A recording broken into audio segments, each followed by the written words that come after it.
Alors, nous recevons aujourd'hui en studio un des 4 candidats dans la course à la chefferie du Parti québécois, l'historien Frédéric Bastien. Bonjour, M. Bastien. Bonjour. On rappelle que l'identité du nouveau chef sera connue le 9 octobre et le vote se déroulera du 5 au 9 octobre. M. Bastien affronte dans cette course Paul Saint-Pierre Plamondon, Guy Dantel et Sylvain Gaudreault. Il est professeur d'histoire au Collège Dawson à Montréal.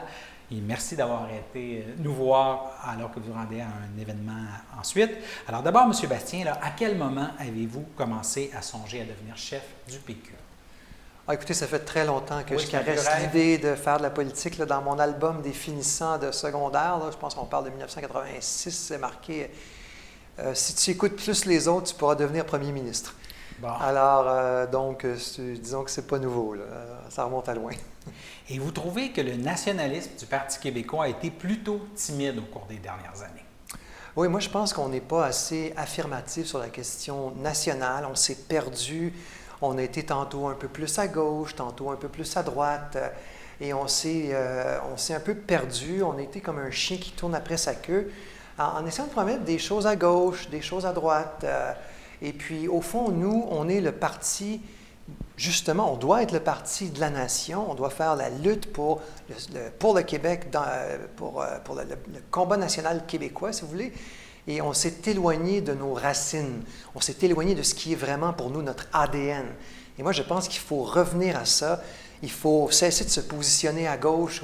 La plupart du temps, c'était surtout à gauche, des fois un peu plus à droite, mais ça a été beaucoup à gauche. Il faut cesser d'essayer d'être un clone de QS et il faut redevenir un grand parti nationaliste. Moi, ma mère venait d'une famille Union nationale, mon père a flirté avec le RIN. Alors, c'était donc auparavant une coalition de nationalistes. Mon père était plus à gauche, ma mère un peu plus traditionnaliste. Et il faut redevenir cette grande coalition nationaliste qui va interpeller les gens de toutes les régions, des villes, des grands centres, des banlieues, etc. Vous reprochez justement au Parti québécois des dernières années d'avoir fait preuve de clientélisme? Oui, c'est ça. Alors, on divise l'électorat en petites cases, puis on dit, là, voilà, il y a une niche pour tel groupe, et là, on leur promet des lunchs gratuits dans les écoles. On leur promet le Tinder du covoiturage. On fait des petits... Alors, on promet quelque chose aux gens à la chevelure rousse en Mauricie, puis aux blonds de l'Outaouais. Et puis, on fait du micro-placement, comme une espèce d'agence de marketing. Là. Oui. Et puis, non, c'est pas le Parti québécois. Le Parti québécois doit viser un idéal noble. Il doit viser ce qui nous rassemble comme Québécois. Et non pas s'adresser à chacun divisé en sous-groupes, etc. Parmi vos propositions phares, là, vous proposez de réduire le nombre d'immigrants que le Québec reçoit par année. On sait que la CAQ a fait passer le nombre de 50 000 à 40 000, mais vous souhaitez réduire davantage. Pouvez-vous expliquer d'abord pourquoi et à combien là, vous visez là, par année? Alors, la première chose qu'il faut savoir, c'est qu'il y a un recul dramatique, je pèse mes mots, dramatique, du nombre de langues maternelles françaises au Québec. En 1996, on avait 82 % de personnes au Québec qui étaient de langue maternelle française. Aujourd'hui, on est à 78 %. C'est un des plus bas niveaux qu'on n'a jamais atteint. Il faut remonter au 19e siècle pour remonter à un moment où il y avait si peu de langue maternelle française au Québec. Et l'immigration est un facteur crucial dans cette dynamique. Pourquoi est-ce qu'il y a moins de gens de langue maternelle française? Parce qu'on reçoit énormément d'immigrants. Alors, en proportion, à l'époque des libéraux, du moins, on recevait presque 2 fois et demi plus d'immigrants que la France par habitant et 2 fois plus d'immigrants par habitant que les États-Unis. Alors, la question, c'est, est-ce que notre capacité d'immigration est 2 fois plus grande que celle des États-Unis? Est-elle 2 fois et demi plus grande que celle de la France, alors que nous formons 2 % de la population en Amérique du Nord et nous sommes une province? Alors évidemment, ben non, je veux dire, on est bien au-delà de notre capacité d'immigration. Et donc, il faut baisser les seuils, et moi je propose de revenir à ce qui était nos seuils d'immigration à l'époque de M. Parizeau, de M. Bouchard, soit entre 25 et 30 000, et de faire une meilleure sélection des immigrants. On doit avoir des immigrants qui parlent déjà français, parce que la francisation des immigrants adultes... Uniquement? Les immigrants doivent déjà parler français. Les immigrants doivent être éduqués, parce que des immigrants éduqués, ce sont des gens qui partagent, en général, nos valeurs, notamment nos valeurs laïques. Et donc, ça, c'est le bon créneau d'immigration pour nous. Et le but, ça doit être tout simplement de renforcer le fait français, renforcer notre identité. Et dernière chose là-dessus, moi, j'ai dit que je voulais forcer une négociation constitutionnelle avec les fédéraux, notamment pour obtenir plus de pouvoir en immigration, parce que, bon an, mal an, il y a 20 000 immigrants qui rentrent au Québec par la filière fédérale. Alors, nous, on contrôle à peu près un peu plus que la moitié des immigrants qui rentrent au Québec. Alors, moi, je veux qu'on fasse la bataille pour rapatrier des pouvoirs dans ce domaine-là. Et justement, vous avez une stratégie bien précise là, pour forcer des négociations. Là. Voilà, alors on a le pouvoir de forcer des négociations constitutionnelles avec le fédéral et les autres provinces. La seule chose dont on a besoin, c'est d'une majorité à l'Assemblée nationale. Donc, il suffirait qu'on ait une majorité qui vote en faveur de ça. Et on va les forcer à venir à la table, évidemment parler d'immigration, mais il y a aussi la loi 21 en ce moment qui est contestée devant les tribunaux. Alors là, les fédéraux, là, je vous le dis, ils s'en viennent, ils sont mobilisés. Ils ont sorti l'artillerie lourde. Alors là, la loi 21 va être contestée et risque fort d'être annihilée, en tout cas passée au crible à cause des fédéraux qui engagent des moyens formidables. Et moi, à mon sens, à court terme, la meilleure façon de défendre la loi 21, c'est d'obtenir une protection constitutionnelle qui va nous protéger des juges fédéraux. Parce que sinon, je vous le dis, je les connais, ces gens-là. Ils s'en viennent, puis ils n'aiment pas ça quand le Québec s'affirme. Ils n'aimaient pas la loi 101, ils l'ont fait invalider à plusieurs reprises. Ils n'aiment pas la loi 21, puis ils sont déterminés à en venir à bout. Mais justement, c'est ça, vous posez plusieurs questions à propos de l'impact sur le Québec de l'interprétation de la Charte des droits et libertés du père Trudeau par les juges de la Cour suprême, l'impact que ça peut avoir sur le Québec à plusieurs niveaux. Là. L'impact, c'est terrible. Alors, par exemple, il y a des présumés meurtriers qui sortent de prison sans procès. Parce que là, la Cour suprême du Canada a imposé son interprétation d'une charte qu'on n'a jamais acceptée, par ailleurs, qui nous a été imposée, là, enfoncée dans la gorge. Et là, il y a des présumés criminels qui sortent de prison parce que là, la Cour suprême a dit « Ah, en vertu de la charte, vous ne les avez pas jugés suffisamment rapidement. » Ce qui est faux, en passant, c'est à cause de la charte que les procès s'éternisent désormais au Québec. La charte, c'est super pour les avocats. Hein, ça fait bien de l'argent. Si vous regardez là, la durée des procès depuis l'adoption de la Charte canadienne des droits et libertés, c'est une croissance exponentielle. Là, puis l'industrie des juristes a fait énormément d'argent avec ça, incluant les juges qui ont forcé les gouvernements à leur hausser leur salaire en vertu de la Charte. Et donc, il y a un impact réel. Là. Quand des présumés meurtriers sortent de prison sans procès, je m'excuse, mais c'est extrêmement dramatique.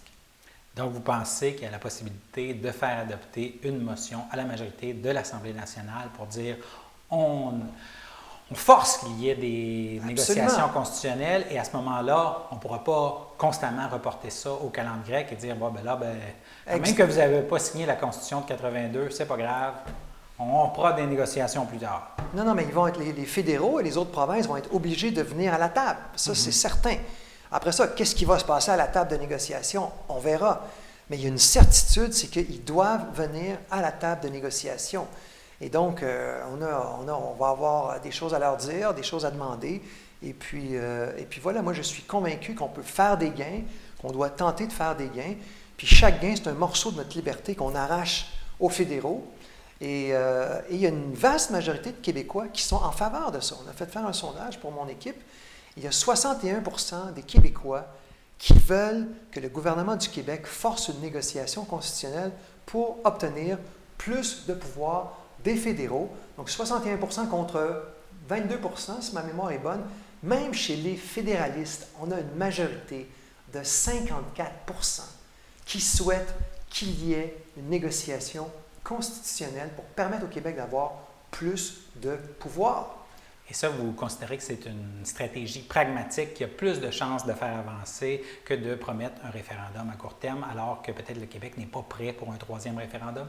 Pour moi, on a beaucoup plus de chances. En fait, je vais vous le dire, j'ai la conviction qu'avec mes propositions en immigration, mes propositions en constitution, aussi sur la laïcité, je suis convaincu qu'on peut former un gouvernement majoritaire en 2022. Et justement, là, avant de penser à un référendum, le PQ doit revenir au pouvoir. Si vous gagnez la course, là, quels seront vos premiers gestes pour justement s'assurer que la CAQ n'ait pas de deuxième mandat et que le PQ puisse reprendre le pouvoir de façon majoritaire? Alors, la CAQ, ils ont fait une très bonne chose, c'est la loi 21. D'ailleurs, c'est grâce au Parti québécois que le débat sur la laïcité a fait son apparition sur notre scène politique. Et nous, au Parti québécois, on a voté pour la loi 21, donc on peut aussi s'en réclamer un peu, la paternité. Donc ça, bravo. Ben, il faut aller plus loin, mais c'est un premier pas. Ça a brisé un tabou, donc ça, pour ça, bravo. Mais pour le reste, la CAQ avait dit, on va négocier avec les fédéraux pour avoir un seul rapport d'impôt. On n'a pas vu ça, puis à ce que je sache, il n'y en est pas question. On veut avoir plus de pouvoir en immigration. Moi, je n'ai jamais entendu François Legault parler de ça dans les 2 premières années de son mandat. Là. Il a dit ça durant... Vous savez, durant l'élection, François Legault, il a fait une espèce de comment dirais-je, une danse folklorique que tout candidat à une élection pour être premier ministre au Québec doit faire, c'est-à-dire montrer qu'il va se tenir debout devant Ottawa. Alors là, il s'est gonflé à l'hélium, tout ça, puis là, il a dit « Ah, je vais demander ça, je vais demander ça, puis je vais demander ça. » Puis dès que l'élection est finie, là, on n'en parle même plus. Alors, c'est rendu comme une danse folklorique. Là. Ah oui, hein. Puis je veux dire, c'est une espèce de... Les fédéraux savent que c'est du folklore. Ça ne va pas être suivi d'effet. C'est purement pour la galerie. C'est ça. C'est du... Le nationalisme de la CAQ, pour vous, c'est un nationalisme, somme toute, de façade? Pour moi, le nationalisme de la CAQ, c'est à part pour la loi 21, c'est un nationalisme de façade. Et M. Legault, sur la question du statut politique du Québec dans le Canada, il a épousé toutes les positions. Quand il était au PQ, c'était le plus pressé de la gang. Après ça, il a dit qu'il ne faut plus jamais parler de la Constitution, de ci, de ça. Là, après ça, il a fait un espèce de nouveau virage. Il a dit, bon, OK, un petit peu. Et puis, en 2018, durant l'élection, il a dit, on ne fera plus jamais de référendum sur la souveraineté, c'est terminé, ad vitam aeternam. Même Robert Bourassa ne disait pas cela. M. Bourassa disait, il faut garder cette carte-là dans notre manche. Il y avait au moins le sens des responsabilités de dire, comme premier ministre du Québec, je ne vais pas dire publiquement que j'écarte cela à jamais. Il y avait cette prudence élémentaire et cette espèce de sens du devoir. Donc, au moins, il se gardait là-dessus, je dirais, une petite gêne. Une course à la chefferie, là, oui, ça suppose de proposer des idées, des politiques, comme vous le faites, mais c'est aussi, là, en réalité, une course aux appuis. Parlant d'appui, parmi vos adversaires, il y a entre autres Paul Saint-Pierre Plamondon qui a obtenu l'appui de l'ancienne ministre péquiste Louise Baudouin, cette semaine de 3 anciens présidents de l'aile jeunesse du PQ, Sylvain Gaudreault a l'appui de 3 des députés du caucus actuel. Vous, comment ça va là, en ce moment, votre chasse aux appuis pour penser justement pouvoir remporter la course? Là? Bien, moi, voyez-vous, je suis parti de très loin. Alors, il y a 1 an, j'ai publié un livre qui s'appelait « Après le naufrage, refonder le Parti québécois ». Donc, j'ai un peu commencé ma préparation avec ce livre. Et quand je disais là, aux gens que je connais, dans des commentateurs politiques, etc., des anciens politiciens, des gens au Parti québécois, je disais, je songe à me présenter. Écoutez, c'était la risée, là. Les gens disaient, pas devant moi, mais je veux dire, j'exagère, mais je veux dire, les gens ne prenaient pas ça au sérieux.